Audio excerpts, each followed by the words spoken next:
Bismillahirrahmanirrahim. Assalamualaikum warahmatullahi wabarakatuh.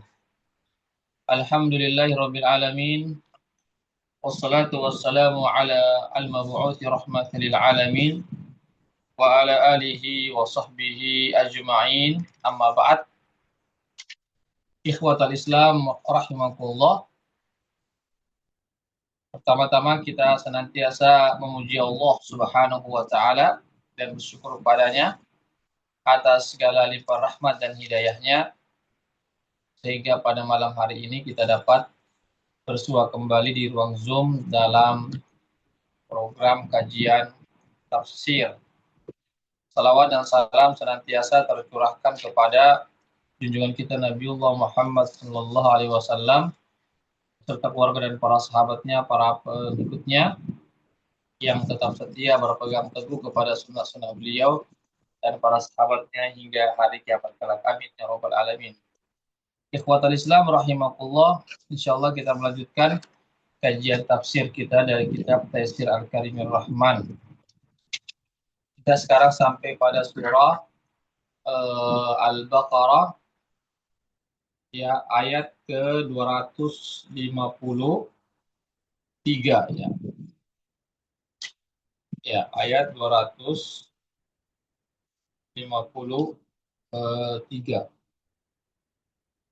A'udzu billahi minasyaitonir rajim. Tilkar rusul faddalna ba'dahum 'ala ba'd. Minhum man kallama Allah wa rafa'a ba'dahum darajat. وآتينا عيسى بن مريم البينات وأيدناه بروح القدس ولو شاء الله ما اقتتل الذين من بعدهم من بعد ما جاءتهم البينات ولكن اختلفوا فمنهم من آمن ومنهم من كفر ولو شاء الله ما اقتتلوا ولكن الله يفعل ما يريد. Ya, tilkar rusulu faddalna ba'dahum ala ba'd. Ya, itulah para rasul, ya, kata Allah, itulah para rasul, para anbiya, ya, para nabi, faddalna, kami telah lebihkan, ya, kami telah lebihkan ba'dahum sebagian mereka ala ba'd atas sebagian yang lainnya. Jadi para nabi dan rasul ini mereka semua adalah utusan Allah, ya, mereka semua adalah para pesuruh Allah, mereka adalah orang-orang mulia, orang-orang yang amanah mengemban risalah itu disampaikan kepada umat manusia. Ya, dan tentu sebagian mereka ada yang lebih utama dibandingkan dengan sebagian yang lainnya. Ya, artinya sebagian para rasul itu lebih utama dibandingkan dengan para rasul yang lainnya. Artinya ada kelebihan-kelebihan. Ya, kelebihan rasul ini tidak dimiliki oleh kelebihan rasul yang lainnya. Itu yang dimaksud. Tapi mereka semua adalah rasul-rasul Allah, para utusan-utusan Allah Subhanahu wa taala. Mereka adalah orang-orang mulia semua. Ini ikhwatul Islam azakumullah. Ya. Begitu juga para rasul ini secara keseluruhan mereka diberikan kelebihan, keutamaan dibandingkan dengan manusia pada umumnya. Kenapa? Karena manusia tidak mendapatkan wahyu dari Allah Subhanahu wa taala, sedangkan para rasul ini mendapatkan wahyu dari Allah Subhanahu wa taala. Itulah kelebihannya para nabi dan rasul. Ya, dan itu hak Allah Subhanahu wa taala. Allah tidak ditanya atas apa yang dia lakukan. Itu pilihan Allah. Allah berhak memilih siapa yang menjadi rasul, siapa yang tidak. Begitu juga di antara para rasul, siapa yang Allah berikan kelebihan dibandingkan dengan rasul-rasul yang lainnya di antara mereka. Itu hak Allah Subhanahu wa taala. Allah Subhanahu wa taala melakukan apa yang dia kehendaki. Tidak ada yang bisa menghalangi kehendak dan kekuasaan Allah Subhanahu wa taala. Jadi kita hanyalah beriman kepada apa yang Allah tetapkan dan kita yakin, kita menerima kita ridho dengan keputusan dan ketentuan Allah Subhanahu wa taala. Ya, segala keputusan Allah adalah yang terbaik. Allah tidak pernah menzolimi manusia, tapi manusia itu sajalah yang menzolimi diri mereka sendiri. Jadi sekali lagi, keputusan Allah Subhanahu wa taala yang melebihkan antara satu rasul dengan rasul yang lainnya atau melebihkan seluruh para rasul atas seluruh umat manusia, itu hak Allah Subhanahu wa taala. Allah Subhanahu wa taala tidak ditanya apa yang dia lakukan, apa yang dia kerjakan, apa yang Allah tentukan, tetapi yang ditanya hanyalah kita sebagai umat manusia. Nanti pada hari akhirat kita akan ditanya atas apa yang kita lakukan, kita akan ditanya terhadap sikap kita terhadap para nabi dan rasul, apa sikap kita kepada nabi dan rasul, itu kita akan ditanya oleh Allah Subhanahu wa taala. Minhu man kallamullah. Jadi di antara para nabi dan rasul itu ada yang Allah berbicara langsung dengannya. Ya, jadi ada nabi yang mana Allah Subhanahu wa taala berbicara langsung dengannya dalam menyampaikan wahyu tanpa perantara malaikat Jibril. Yaitu seperti Nabi Musa alaihissalam. Ya, termasuk juga Nabi kita Muhammad pernah juga berbicara langsung dengan Allah, tetapi yang lebih terkenal dengan julukan atau gelar kalimullah, yaitu orang yang berbicara langsung dengan Allah, yaitu Nabi Musa alaihissalam. Jadi Nabi Musa ini diberi gelar kalimullah, yaitu Nabi yang berbicara langsung dengan, atau yang diajak berbicara langsung dengan Allah Subhanahu wa taala. Ya, ini ikhwat Islam tanpa perantara malaikat Jibril, ya. Sedangkan nabi-nabi yang lainnya Allah SWT turunkan wahyunya melalui perantara malaikat Jibril, termasuk Rasulullah SAW. Namun Nabi pernah berbicara langsung dengan Allah ketika Nabi berada di Sidratul Muntaha ketika menerima perintah sholat, maka Nabi berbicara langsung dengan Allah Subhanahu wa taala. Tapi yang lebih terkenal dengan julukan gelar kalimullah, yaitu orang yang berbicara langsung dengan Allah, adalah Nabi Musa alaihissalam. Itu hak Allah Subhanahu wa taala memberikan kelebihan kepada Nabi Musa, yang mana Nabi Musa dapat bisa berdialog langsung dengan Allah Subhanahu wa taala, atau Allah Subhanahu wa taala yang berbicara kepada Nabi Musa alaihissalam. Wa rafa'a ba'dahum darajat, dan Allah Subhanahu wa taala meninggikan sebagian para nabi itu beberapa derajat. Iya, itu hak Allah Subhanahu wa taala. Makanya ada para nabi dan rasul yang disebut dengan ulul azmi. Ya, tentu ini jumlahnya 5 orang, yaitu Nabi Muhammad, kemudian Nabi Isa, ya, kemudian Nabi Musa, Nabi Nuh, dan Nabi Ibrahim. Ini yang diberi gelar ulul azmi. Ya, gelar ulul azmi ini tidak dimiliki oleh nabi-nabi yang lainnya, hanya 5 saja. Jadi sekali lagi ini hak Allah Subhanahu wa taala, yang mana Allah Subhanahu wa taala memilih siapa-siapa para nabi dan rasulnya yang Allah Subhanahu wa taala lebihkan di atas sebagian yang lainnya beberapa derajat. Tapi ada juga nabi yang bisa berbicara dengan burung, hewan-hewan seperti Nabi Daud, seperti Nabi Sulaiman, ya, yang bisa berbicara dengan hewan. Nabi Sulaiman bisa memerintah jin. Ya, sedangkan Nabi Daud bisa melenturkan besi yang kuat, besinya bisa menjadi lentur.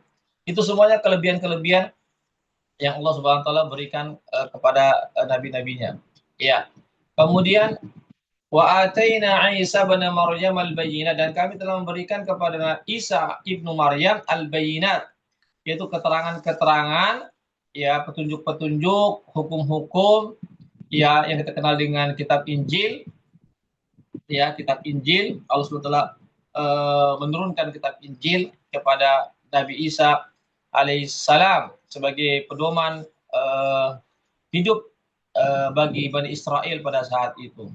Wa ayyadnahu bi ruhil qudus, dan kami memperkuat Nabi Isa alaihissalam itu dengan Jibril alaihissalam. Artinya Jibril turun langsung yang meniupkan roh kepada ibunya Isa, itu Siti Maryam, ya, sehingga ketika itu Siti Maryam pun langsung hamil pada saat itu. Artinya kehamilannya ini di luar daripada nalar manusia, karena tanpa ada suami yang menggaulinya, tetapi ini adalah kekuasaan Allah Subhanahu wa taala. Maka kemudian lahirlah Nabi Isa alaihissalam tanpa seorang bapak. Itu kekuasaan Allah Subhanahu wa taala. Walau sya'allahu maqtatala alladziina min ba'dihim. Kalau seandainya Allah berkehendak, maka tidak ada orang yang berperang, yang berselisih, yang bertikai setelah datangnya para nabi dan rasul yang membawa kebenaran kepada mereka. Ya, tetapi apa yang terjadi? Ya, justru ada sebagian umat manusia ketika datang kebenaran kepada mereka, petunjuk kepada mereka, justru mereka menyelisihinya. Ya, contoh misalnya umat Yahudi menyelisihi kitab Injil dan kitab Al-Quran. Ya, padahal telah datang kepada mereka Nabi Isa alaihissalam. Ya, telah datang kepada setelah itu Nabi Muhammad sallallahu alaihi wasallam. Tetapi mereka lebih memilih kekufuran. Ya, tidak mau menerima kitab setelah kitab mereka, yaitu kitab Injil yang diturunkan kepada Nabi Isa alaihissalam dan kitab Al-Quran yang diturunkan kepada Rasulullah Sallallahu Alaihi Wasallam. Ya, justru mereka berselisih, mereka meninggalkannya, tidak mau mengambil pedoman hidupnya. Ya, seandainya Allah Subhanahu Wa Taala berkehendak, maka tidak akan terjadi demikian. Tapi Allah Subhanahu Wa Taala berkehendak lain, sehingga apa yang terjadilah perselisihan. Tapi sekali lagi, manusia diberikan akal oleh Allah Subhanahu Wa Taala. Ya, manusia diberikan pikiran, ya, diberikan pilihan. Ya, jadi ketika manusia memilih jalan kekufuran, menolak ajaran para nabi dan rasul, berarti manusia itulah yang mempertanggungjawabkan perbuatannya di hadapan Allah Subhanahu wa taala kelak. Kenapa? Karena sudah terang. Ini jalan kebenaran, ini jalan yang sesat, ini jalan menuju surga, ini petunjuk. Tetapi jika manusia lebih memilih kesesatan, lebih memilih jalan menuju neraka, maka manusia itulah yang harus mempersiapkan, mempertanggungjawabkan atas segala pilihan dan perbuatannya di hadapan Allah Subhanahu wa taala. Walakin ikhtalafu, akan tapi kalau berkehendak mereka pun berselisih. Ya. Namun kita berupaya untuk tidak berselisih. Ya, kita harus mengikuti ajaran kita Al-Qur'an dan Sunnah Rasulullah SAW. Adapun umat-umat terdahulu mereka ya diajak untuk bersatu di atas kitab-kitab mereka, tapi mereka justru menyelisihinya. Termasuk umat Yahudi misalnya menyelisihi daripada kitab Taurat, jamaah sekalian. Ikhwatal Islam azakumullah, faminhum man amana min wa minhum man kafar. Maka di antara mereka ada yang beriman kepada para nabi dan rasul dan kitab-kitab mereka, dan ada yang kufur. Ya, tapi sekali lagi kekufuran, Allah tidak menghendaki kekufuran kepada manusia, Allah tidak menghendaki kesesatan bagi manusia, Allah tidak pernah mengajak manusia kepada kesesatan, kepada jurang api neraka. Justru Allah SWT berikan pilihan. Ya, Allah SWT bekali kita perangkat-perangkat untuk melihat, membaca, merenungi, memikirkan, dan seterusnya. Tetapi ada saja di antara manusia yang lebih condong memilih kepada keburukan, memilih kekafiran, kekufuran daripada keimanan. Walau sya'allahu maqtatalu. Seandainya Allah berkehendak, maka tidak akan terjadi perselisihan, tidak akan terjadi pertengkaran, pertikaian, pembunuhan, dan seterusnya. Ya, ikhwat Islam, azakumullah. Walakinna Allah, akan tetapi Allah Subhanahu wa taala yang melakukan apa yang dikehendaki.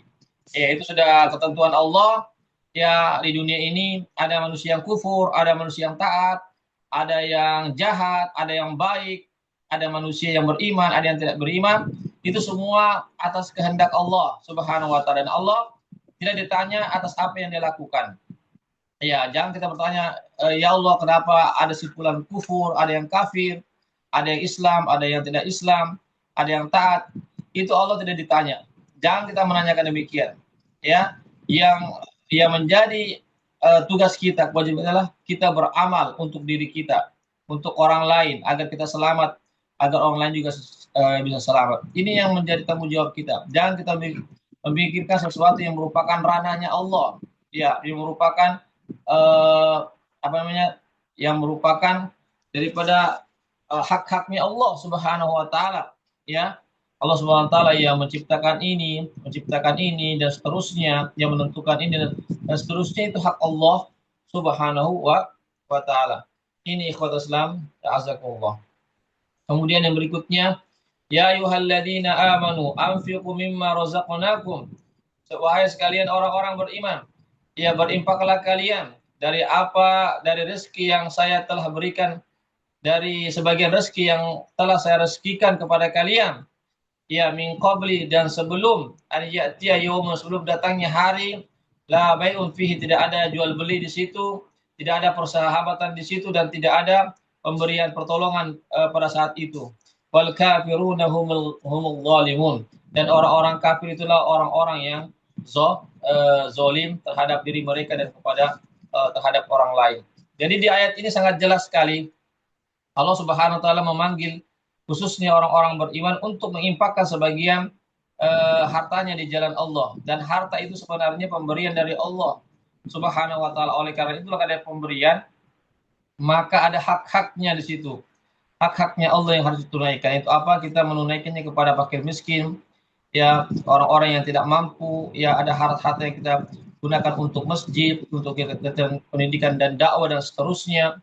Ini yang harus kita perhatikan. Sekali lagi bahwasanya rezeki adalah dari Allah, sumber dari Allah. Adapun toko kita, jualan kita, pekerjaan kita dan seterusnya itu hanyalah sebab saja. Tetapi yang mengarahkan sebab itu untuk melakukan kebaikan semuanya, ya untuk melakukan sebagai itu hanyalah Allah Subhanahu wa taala. Ingat, kenapa kita disuruh orang-orang beriman untuk menginfakkan? Karena kehidupan ini sementara saja. Kita akan kembali kepada Allah. Kita harus membawa bekal yang sebanyak-banyaknya menuju kehidupan akhirat. Ya. Sebelum kata Allah, sebelum datang satu hari nanti kelak. Itu yang dimaksudnya pada hari akhirat kelak. Yang mana ketika itu tidak ada lagi jual beli di situ. Ya. Tidak ada lagi situ orang mau memberikan manfaat, yang mendapatkan manfaat, dan itu sudah tidak ada lagi di padang mahsyar. Karena di padang mahsyar nanti pada hari akhirat manusia hanya menunggu balasan dari Allah Subhanahu wa taala, apakah balasan kebaikan atau balasan keburukan.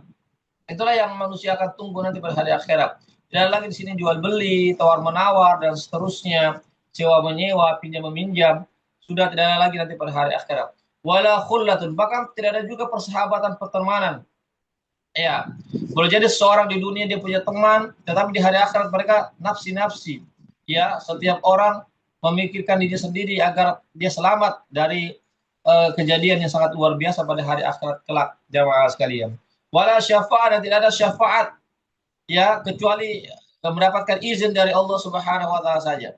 Ya, semua yang meminta syafaat maka dia harus mendapatkan izin dari Allah Subhanahu wa taala. Ini ikhwatul Islam, azakullah, pentingnya kita menginfakkan sebagian harta kita, ya, untuk diri kita, keluarga kita, dan juga kepada orang-orang yang berhak untuk menerimanya.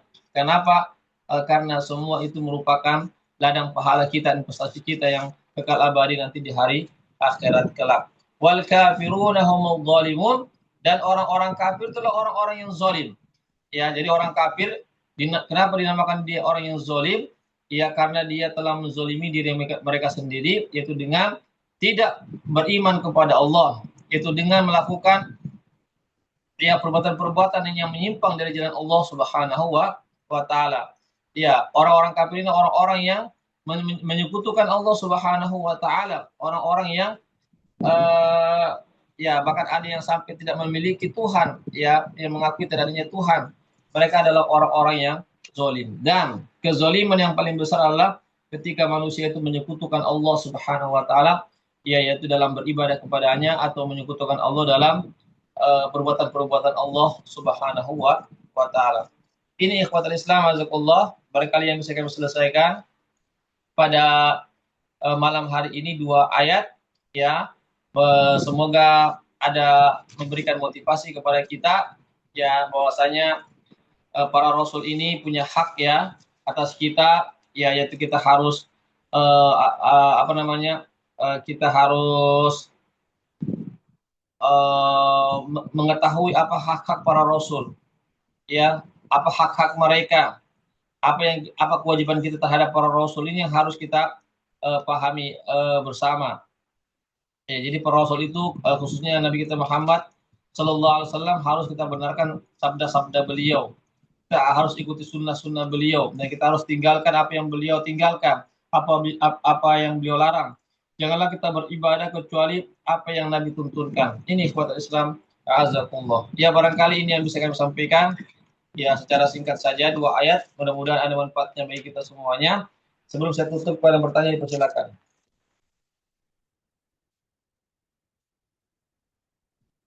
Ada yang bertanya? Baik, kalau tidak ada kita cukupkan sampai di sini saja. Ya, mudah-mudahan manfaatnya bagi kita semuanya. Ya, demikianlah kami undur diri. Barakallahu fikum. Wabillahi taufiq wal hidayah. Wassalamualaikum warahmatullahi wabarakatuh. Waalaikumsalam. Barakallahu fikum, Ustaz. Oh iya.